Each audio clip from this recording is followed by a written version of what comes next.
weak world? Think again. The alien generals stood around a giant screen in the war room. The hologram showed Earth spinning slowly in space. Blue oceans, green land, and white clouds made it look peaceful. Harmless.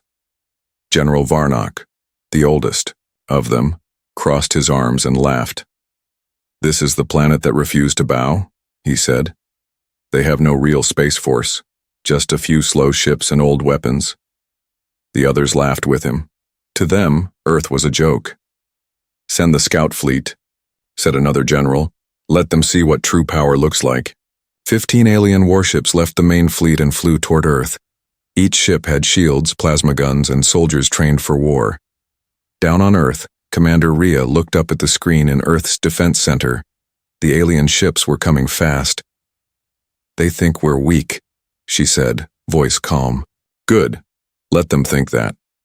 "Should we activate the primary force?" her second-in-command asked. "No," she replied. "Send out Echo Team." A group of 5 small human ships launched from Earth. Compared to the alien ships, they looked tiny and old. Even the alien generals laughed when they saw them. "This is their answer," Varnock said. 5 toy ships. But when the battle started, everything changed. The first human ship spun sideways, dodging plasma blasts like it knew where the shots would land before they fired. It moved fast. Too fast. Then it fired once. Just once. An alien cruiser exploded into fire. "What just happened?" one alien officer shouted. "They hit us with one blast. How?" The humans didn't stop. They moved like lightning, flying between the bigger ships, dodging every attack, hitting back with strange weapons. 2 more alien ships were destroyed in seconds. On Earth, Commander Rhea watched closely. "Echo Team status?" she asked. "Barely breaking a sweat," a pilot replied. "They're too slow." The alien generals stared in silence. Only 5 human ships had done this. Their best cruisers were falling. "Pull them back," Varnock shouted. "Pull back, the scout fleet." But it was too late. The last alien ship exploded in a ball of fire. The space around Earth became quiet again. Back in the war room, the silence was heavy. Then a voice came through the alien comms. It was human. Calm. Strong. "If that's all you brought," the voice said, "go home." Varnock's eyes burned with anger. "This was a trick. They used advanced tech." "No," another general said. "They didn't even use their real force." Those words hit hard. "What do you mean?" The general pointed to the battle footage. "Those were test pilots. Their ships weren't even fully armed.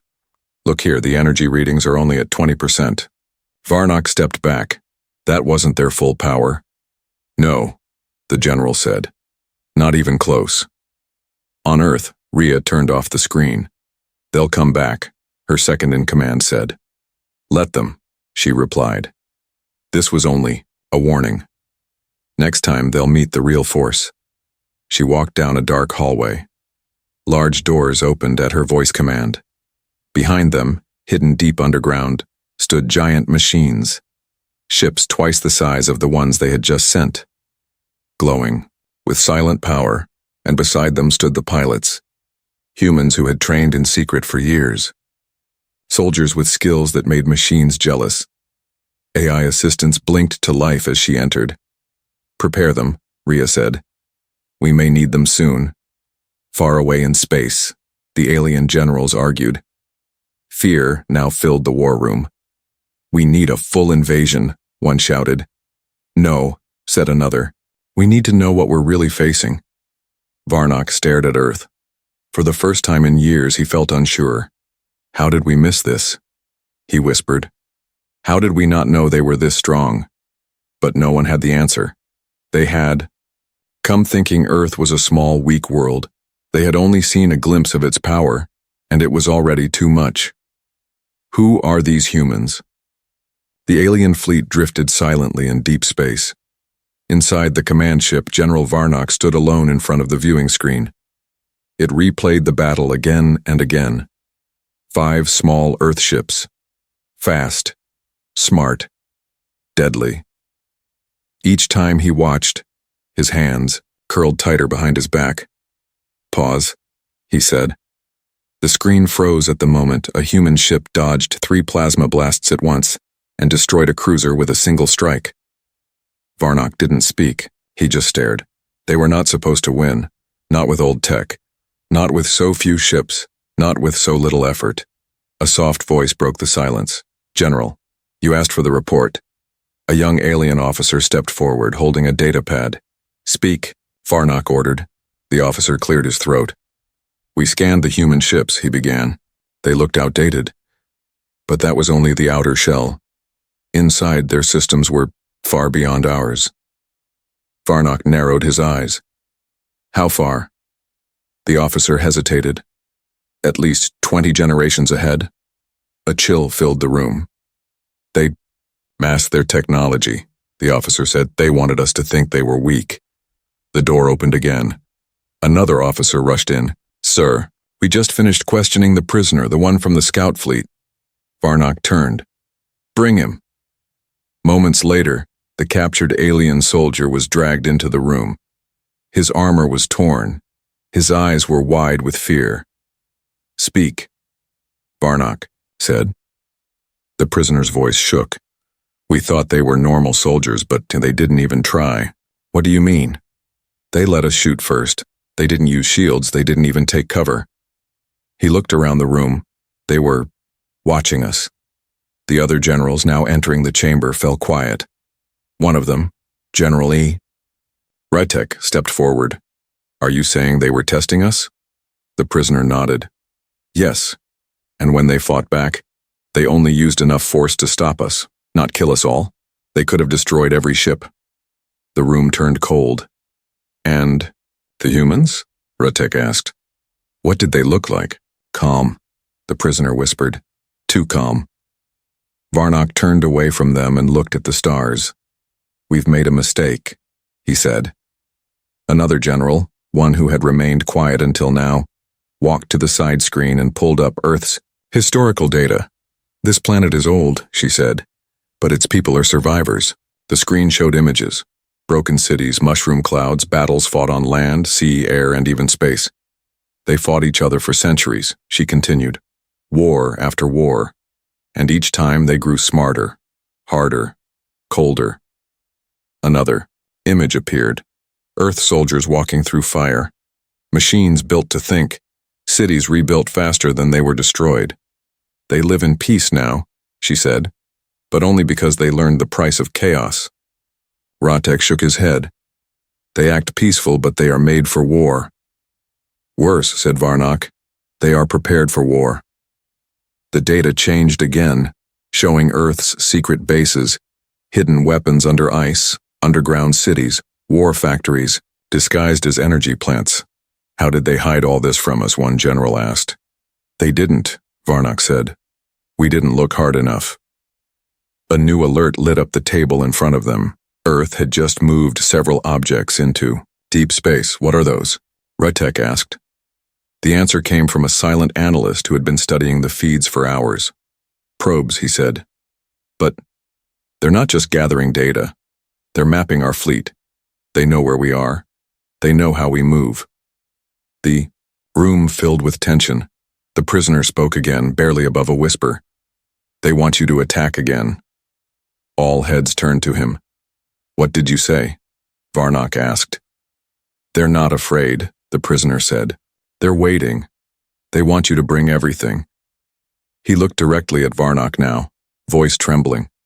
"Because next time, they won't hold back." Meanwhile, back on Earth, Commander Rhea stood at a high balcony inside the secret facility, known only as Echo Core. Rows of war machines stood below. Soldiers trained in silence. Artificial minds processed battle strategies faster than any organic brain could think. A young officer joined her. "The alien generals are confused," he said. Rhea nodded. "Good. Keep it that way." He hesitated. "Are we going to show them the real force?" She looked up at the night sky. "Not yet," she said. "Let them guess. Fear is better than proof." Behind her, a deep chamber held something even more dangerous than ships or soldiers. Project Orion, Earth's last defense. A being born of human DNA and alien code. Silent. Sleeping. What if they bring their full fleet next time? The officer asked. Rhea looked over her shoulder. Then we stop pretending, she said, and show them what Earth really is. Fear in the War Council. The War Council chamber was darker than usual. 12 alien generals sat around a long black table, each with a screen floating in front of them.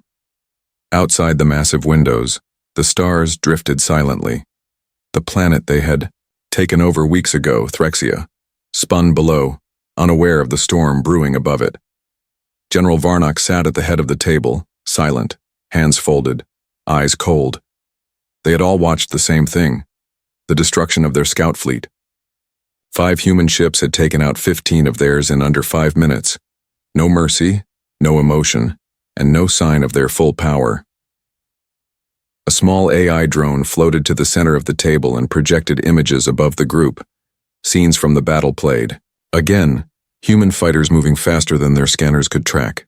Ships dodging attacks with unnatural precision. Weapons that burned through their shields like paper. Then the screen switched to something new. A close-up of one of the human pilots. The helmet was dark, but something about the body language sent chills through the council. Calm, confident. Almost bored, General Vrosh broke the silence. These are not ordinary soldiers. General Ratek nodded slowly. They move like machines, but they fight with instinct. Another general, one with sharp red skin and cold yellow eyes, slammed her fist on the table. This is not possible. We outnumbered them. We outgunned them. We underestimated them. Varnock interrupted, voice low. A silence followed. Then, a soft voice spoke up. It belonged to General Silrek, the youngest at the table, but one known for his deep research into enemy cultures. I believe we do not fully understand what we are facing. He tapped his screen. More images appeared, this time not of the battle, but of Earth's history. Old war footage, tanks rolling across ruined cities, soldiers with tired eyes marching through, snow and ash, nuclear fire lighting the sky. They have fought more wars among themselves than we can count, he said. They fought over land, food, ideas, gods, and fear. He paused, then looked up. And every time they were broken, they came back stronger. The generals shifted in their seats. You're saying they evolved through war? Varnock asked. Silrek nodded. Yes. They didn't just survive war. They grew because of it. They learned. They adapted. They changed their minds, their bodies, even their machines. The next image shocked everyone. A map showing secret human military bases spread across their solar system. On the moon, under Mars, hidden in deep space. Places they never detected before. We thought Earth had one planet, Silrek said. They've been building in shadows everywhere. General Vrosh stood up. Then we need to hit them now, hard, before they bring out this real force. No, said Ratek. That's what they want. He looked at Varnock. You said it yourself. They let us attack first. They wanted us to believe they were weak. General Tiresh, the red-skinned one, hissed. So what do you suggest? Do nothing? Varnock finally spoke again. I suggest we learn who the humans really are before we fight again. He turned to a nearby officer. Send in the shadow speaker. A few moments later, the doors opened. A tall figure entered, cloaked in black. His eyes glowed faintly and his voice was like wind scraping over stone. I have seen inside their systems, he said. I touched their net. They knew I was there. The generals leaned forward. And? Varnock asked. They let me in, the shadow speaker replied. They showed me what they wanted me to see. And then they showed me this. He waved his hand.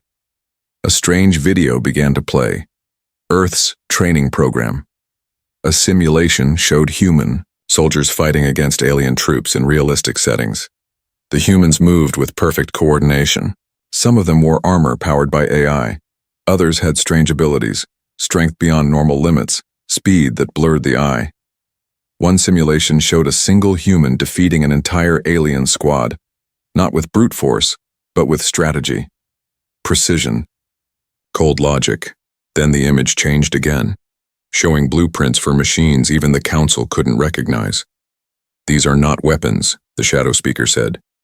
"They are warnings." The room fell deadly quiet. Finally, General Ratek stood. "We need more than information," he said. "We need answers." Varnock nodded. "Then we will send a team.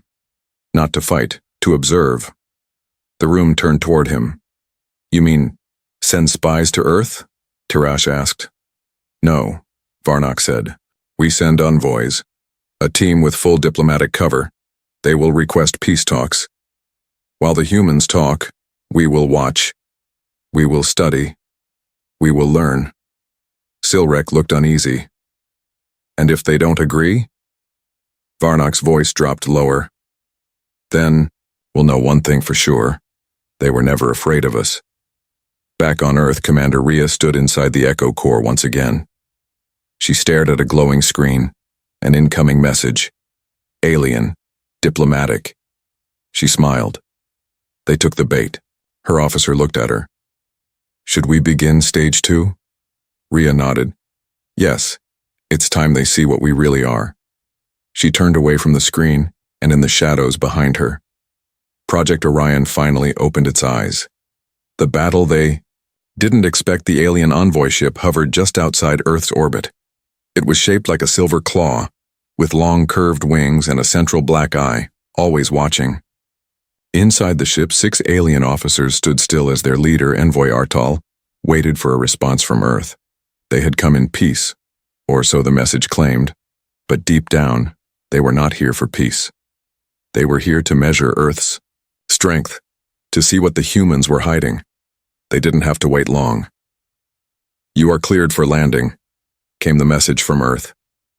The voice was calm, human, female. It belonged to Commander Rhea. The alien ship began to descend. Below, the chosen landing zone looked quiet, an open space near Earth's north sector, surrounded by trees and snow-covered mountains. Peaceful, too peaceful. Envoy Artal narrowed his eyes. "Scan the area again," he said. His officer tapped the panel. "No weapons, no soldiers, just nature." Artal didn't believe it, but he smiled anyway. "Good. Let's meet our hosts." The moment the aliens stepped out of their ship, they were greeted by a small group of humans. No guns, no tanks, just 3 people. Commander Rhea stood at the front, wearing a dark coat, her hands behind her back. Beside her stood a tall man, named Cade, silent with sharp eyes, and a third figure no one recognized. A woman in a white uniform, standing still like a statue. "Welcome to Earth," Rhea said. "I hope your journey was safe." Artal smiled. "It was uneventful." He looked around again. "This is the meeting place?" "Yes," Rhea said. "You'll find it comfortable." They all walked toward a nearby building, a simple structure built into the mountain. It looked small, like a research outpost, but Artal noticed something strange. There were no wires, no guards, no defense systems, yet he felt like they were being watched from every direction. Inside the mountain, cameras followed every step, satellites above locked onto every alien heartbeat. Under their feet, Earth's defenses waited in silence. Hours passed. The meeting seemed normal, polite words, careful questions, smiles that didn't reach the eyes. But then something happened.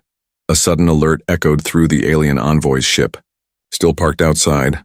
Unknown object approaching fast," the ship's AI said. "No match in database." Inside the meeting room, Artal's comms lit up. He frowned. "Excuse me," he said, stepping aside. "What is it?" he asked his ship. The answer chilled him. "It's human, but not normal. It's flying with no heat, no fuel, and it just appeared." The image flashed on his screen. A strange human fighter. Black, smooth, silent. It floated in front of their ship like a ghost. Then it vanished. The ship shook. "We've been hit," the pilot shouted. "But there was no weapon." Artal turned toward Rhea, eyes wide. "What have you done?" She stayed calm. "Nothing," she said. "Just a demonstration." Outside, more strange ships appeared. They weren't like anything the aliens had seen. No wings, no engines, no sound. They moved like shadows, blinking in and out of space. The envoy ship rose in panic, trying to escape, but a pulse of energy locked it in place. The humans hadn't fired a single missile, yet the alien ship couldn't move. Inside, the pilot screamed, "We're being held by something invisible. I don't—" Static. Then silence. Back in the mountain, Rhea stepped closer to Artal. "You came here to measure us," she said. "But you were the ones being tested." Cade, the tall, silent man beside her, finally spoke. "You thought we'd show you our weapons," he said. "But we wanted to show you our reach." The woman in white turned now, and her eyes were glowing blue. "What? Is she?" Artal asked, stepping back. "She's Project Orion," Rhea said. "A hybrid, part human, part something else." The glowing woman tilted her head, almost smiling. "You scanned for guns," she whispered. "But we build weapons with minds." She raised her hand, and outside the sky split open. A giant ship appeared, hanging above the atmosphere. Black and quiet.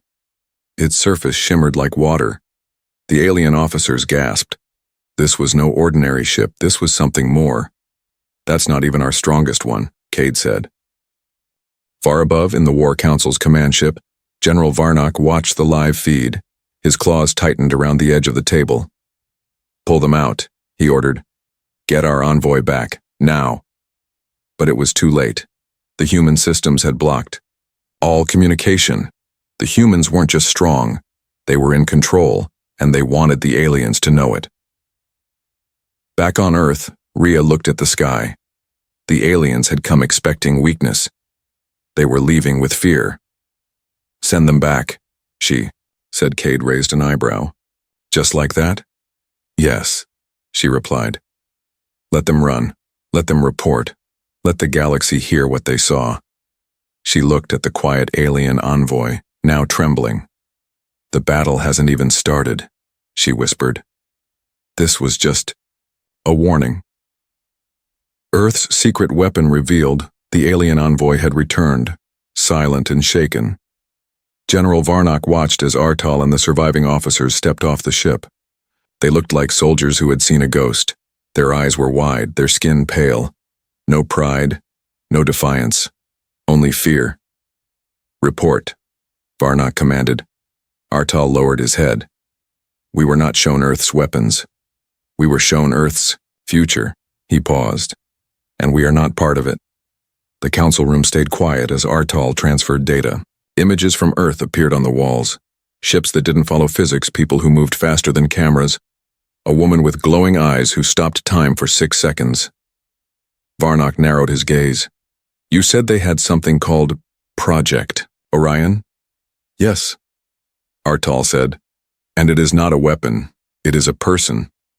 Far below, under Earth's surface, Project Orion stood in a chamber made of obsidian black metal. She had no real name anymore. She had given it up. Her body was part human, part synthetic, and part something else. No one outside Earth truly knew what that third part was. Not even her. She remembered pain, heat, wires digging into bone, voices whispering equations into her mind. But she also remembered the coldness of space, and how her thoughts had spread into satellites, machines, even other people. She was more than human now, but not quite machine. She was a bridge. Commander Rhea walked into the chamber. "They saw you," Rhea said. Orion blinked slowly. "Good. What now?" "We activate the next stage," Rhea said. "It's time the stars remembered why they feared us." Orion smiled. Not because she liked war, but because she hated secrets. Meanwhile, in deep space on the outer rim of the galaxy, something moved. A listening post, one of Earth's oldest outposts, picked up an unauthorized signal. It wasn't alien. It wasn't human either, it was older. Buried inside the signal was a voice looping over and over. Project Orion, terminated, failed, awakened. The technician monitoring the post froze. He tried to shut the signal down, but it wasn't coming from outside. It was coming from under Earth. Back on the alien warship, panic had begun to spread. General Silrek stood with his arms behind his back, watching an old file they had stolen from human archives years ago, something they never understood. Now it made sense. The file was marked Black Sun, Earth Incident 09. It showed a test site deep in Antarctica. A woman strapped to a metal frame, her heart rate at 250, her body shaking, then silence. Suddenly, the entire screen went dark. All nearby satellites failed. Power across half the continent vanished, and then, for exactly 1.2 seconds, every ship in orbit recorded the same message. She is awake. The file ended there. Silrek turned to Varnock. We thought she was destroyed, but she's not. Varnock growled. What is she? Silrek hesitated. I believe she is the first artificial human consciousness that broke the limit. She passed beyond AI. She became evolution itself. In Earth's black chamber, Orion placed her hand on the console. A strange hum filled the air. Above, in orbit, hidden ships began to wake. They had no pilots, no names. They were extensions of her mind. Prepare to deploy Shadow Fleet, Rhea said, but Orion didn't move. She tilted her head slightly. Wait. She turned to the wall as if hearing something the others couldn't. Cade stepped forward. What is it? She whispered. Someone is calling me. Rhea's eyes narrowed. From where? Orion slowly raised her hand. The wall lit up. A map of the stars appeared. Then a small red light blinked. Far beyond Earth, at the very edge of the galaxy, there's something out there, she said. And it knows me. In the Alien Council, Varnock made his final order. Launch a full fleet. Not to attack, to erase. This time we destroy the entire system. No warning. No message. Wipe them out. The Council didn't argue, but Silrek looked uncertain. What if she was meant to wake up? He asked softly. Varnock stared at him.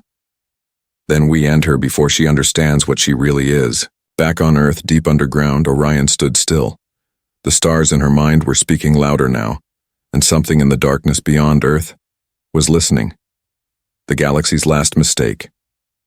The largest fleet in the galaxy began to move.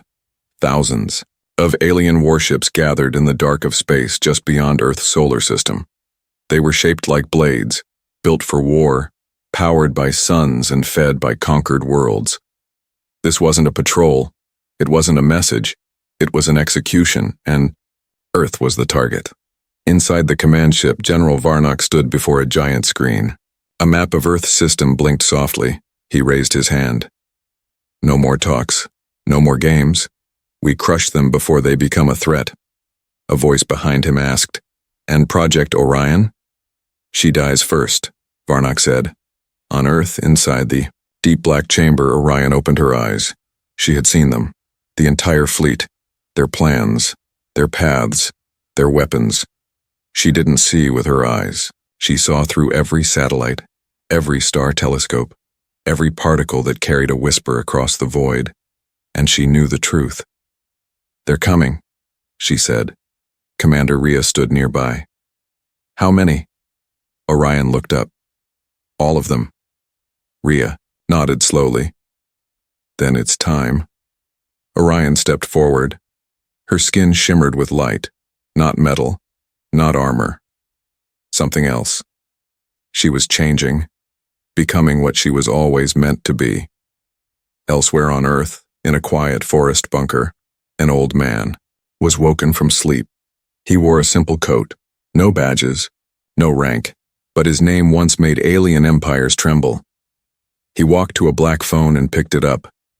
A woman's voice said, They're coming, and Orion is active. The old man closed his eyes. Then we've reached the final day. He hung up. Then he walked into the next room, opened a sealed metal door and pressed his hand against a scanner. Inside was a weapon, but not one that fired bullets.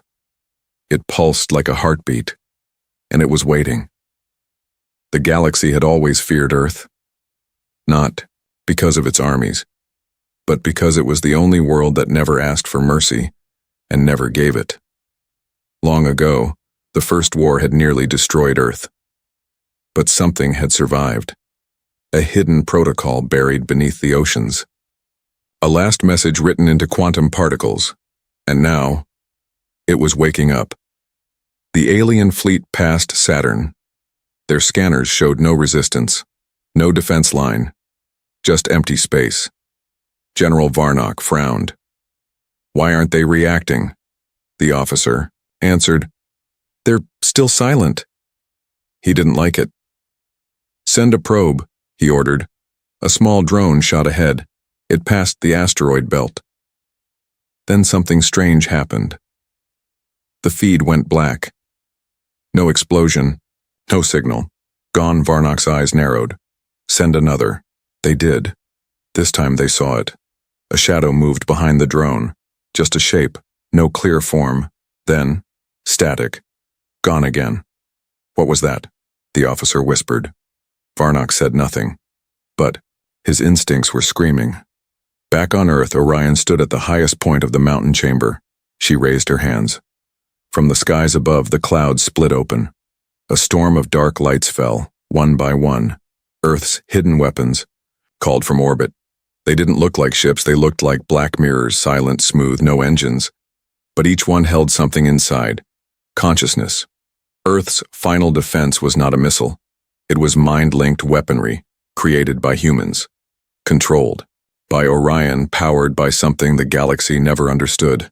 Human will. At Mars orbit, the first alien ship was destroyed, not by fire, but by silence. It vanished. No sound, no debris. No warning, just gone, then another, and another. The fleet broke formation. Panic spread. "They're using something impossible," shouted an officer.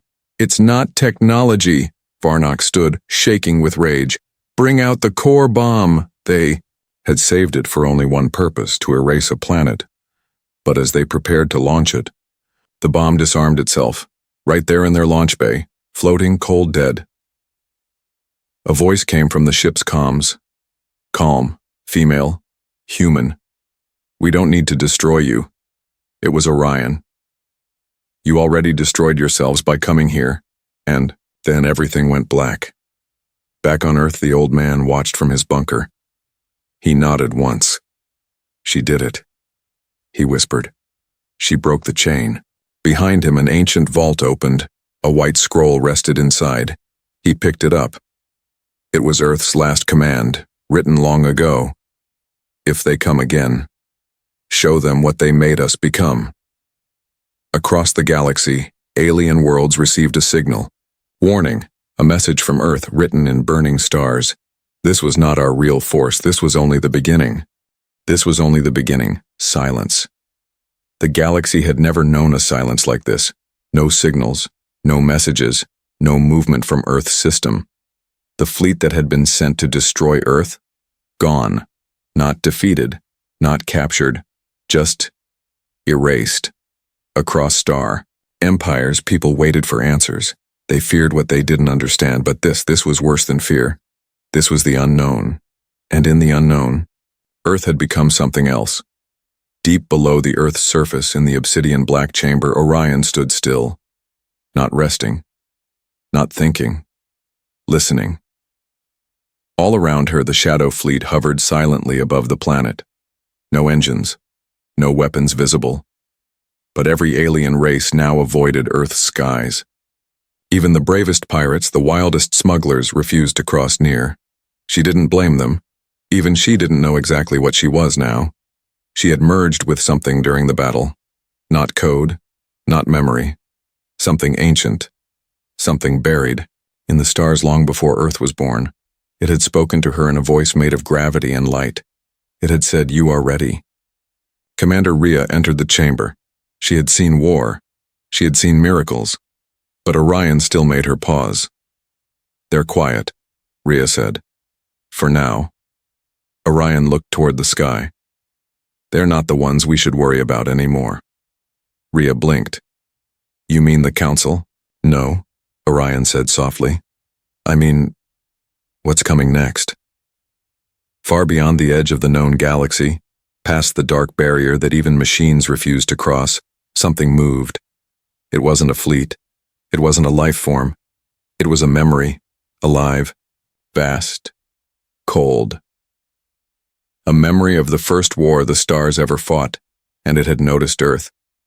Because Earth had finally spoken in a language the stars could understand. Power. In the ruins of the alien council, only a few leaders remained. Varnok's ship had disappeared. Silrek survived, barely. He stood before the High Court, no longer a general, just a witness. They are not the humans we once knew, Silrek said. They are not even one species anymore. They are something new. Something made by pain, by war, by loss. The court asked, then what are they now? Silrek whispered, they are the future. On Earth, the old man sat by a fire. He was no longer a commander, no longer a leader, just a watcher. A boy sat beside him. Sir, the boy asked, is it true they came to destroy us? The old man nodded. They did, and they failed. Why? Because they thought we were weak. They thought we were still alone. He pointed at the stars above. But we learned. We evolved. And most important, he looked at the boy with calm eyes. We remembered. Remembered what? The old man smiled. What it means to be human. Far above, in Earth's outer orbit, Orion stood on the edge of a new station. It wasn't a weapon, it was a gate. Built in silence. Powered by forgotten science. And it had only one purpose, to go beyond. A signal came in. Encrypted. Very old. A voice she didn't know. Orion responded. Identify. The voice whispered. We are the ones who ran. Now we return. Orion's eyes widened. Behind her, Cade. And Rhea waited. What is it? Cade asked. She turned slowly. They're coming, she said. But not to fight. Then why? To warn us. She touched the console. The gate opened. Beyond it was a galaxy they had never seen. One older. One darker. And somewhere in that galaxy, something waited. Something that even the ancient ones feared. On the moon, a statue was built the next year. No names were carved, no victory written, only a sentence in simple human words. This was not our real force. Below it, another line glowed in soft white light. This was only the beginning.